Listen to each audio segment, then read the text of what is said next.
VCOM is a digital text banner that lives at the top of every monitor in the office. It's how we communicate instantly and effectively with everybody in the office at the same time.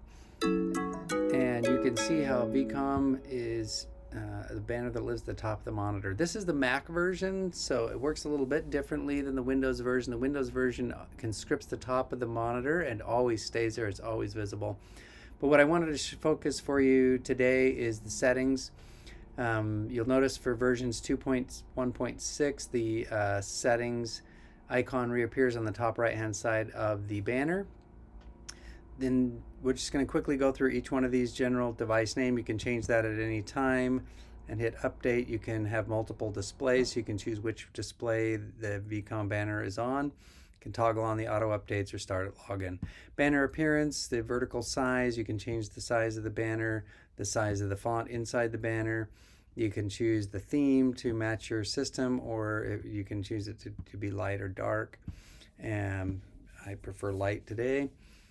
You can choose unlimited background colors. You can change the background color whatever color you like to see, whatever's pleasant for you, and then you can change the font color to make it a little more readable depending on what your eye likes. Obviously, if you make it the same color as the background, you're not going to see it very well. So you want to choose a contrasting color there. You can also choose different fonts now to make it a little more readable depending on what your eye prefers. The banner timer style, if you want to have it show just the minutes and seconds, or you can change it to the hours, minutes, and seconds if you so choose. For my industry, I like just the shorter hours and minutes. The banner behavior is you're going to see the different ways you can have it either scroll or flash, and you can adjust the speed depending on what your preference is. The banner hover sensitivity is kind of a nice feature. So when you hover over the banner, it depends on how far up you want to go before you see the new message box. So you can adjust that. If you want to have your message box appear immediately when you touch the banner, then you put that to 0. If you want it to be a lot less sensitive, then you move it over to a much higher number, and reserve the top space on the monitor. Message filtering, I like this feature because I don't have to hear messages from everybody. You can see I have almost everybody toggled off. I don't want to hear messages from anybody but myself.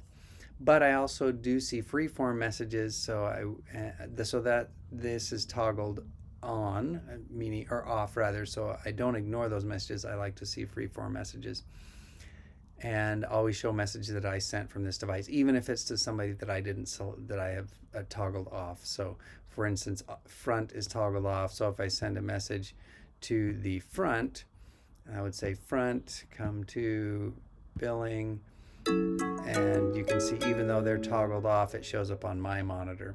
So then, of course, to delete something, you just double click on it and deletes it. One of my favorite features of VCOM is message shortcuts. So we have it set up so that our Windows machines have the keyboard with the function keys, and we can just touch any one of these. F6 sends Dr. at here, so anywhere in the office, any workstation, if they touch F6, then that will send this message, Dr. Drake exam, to whatever room they're in. Now these are the global, meaning we have set these up on the dashboard, so every VCOM starts out like this. But if you want to delete it or remove it, you just hit the remove button, and you can delete that shortcut from any workstation, and you can add your own workstation shortcuts. So kind of a nice feature to make it so that you can customize VCOM to make it work just for you. I hope that helps, and we're super excited for you to enjoy the peaceful practice flow that comes from using VCOM. Virtualintercom.com is the website. 60 days free trial. Everybody should use it.